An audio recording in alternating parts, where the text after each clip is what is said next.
Harvey Barnes goal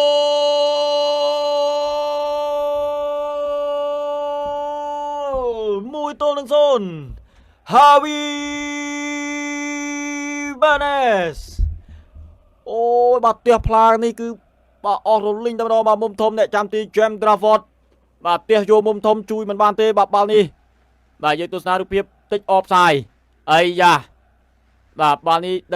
ដឹងមាន VAR អត់ទេបាទបើថាញ៉ាំក្តាមមិនចាប់ offside ចូលគឺដឹងតែចូលហើយបាទទស្សនារូបភាពម្ដងទៀតបាទផ្ទះប៉ែនយកមុំធំតែម្ដងបាទ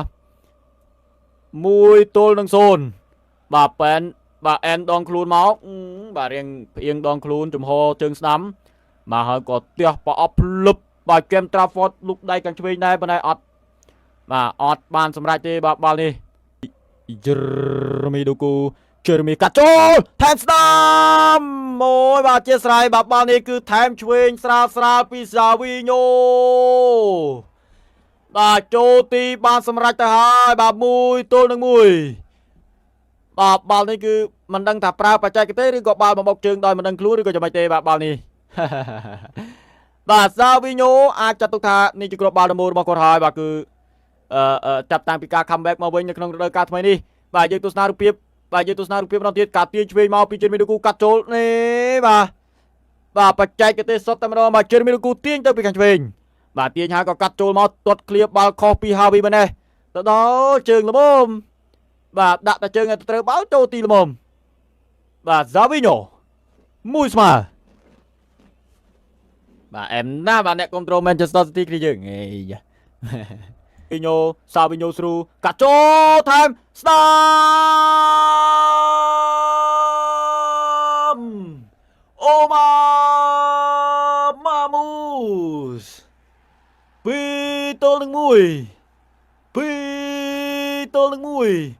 បាទប៉ុន្តែយ៉ាងណាបាល់នេះគឺស្ថិតនៅក្នុងការសង្ស័យឬយ៉ាងណាវិញបាទបាល់នេះអាចនឹង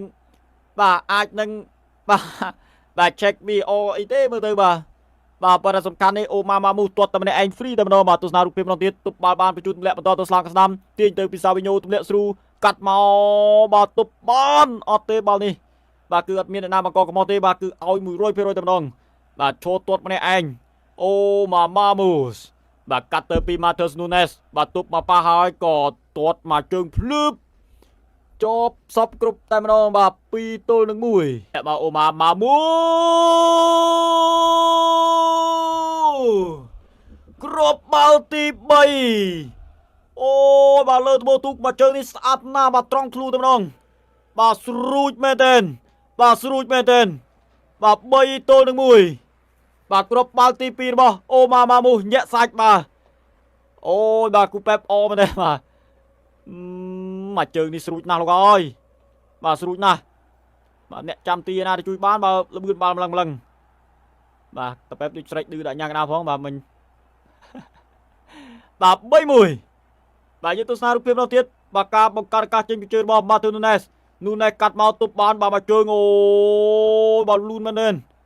បាទ Matheus Nunes បញ្ជូន2ដងហើយបាទឲ្យអូម៉ាម៉ាមូទាំងពីរបាទមកជើងនេះស្រួចស្អាតមែនបាទម៉ងភ្លឹបបាទអ្នកយកមែនធីអ្នក over លុយបាត់ហើយបាទគូនេះបាទ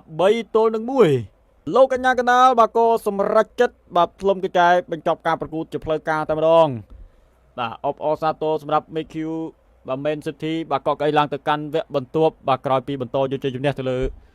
បាទក្រុមម្ចាស់ផ្ទះ Newcastle United ដែលលទ្ធផល3-1បើទោះបីជា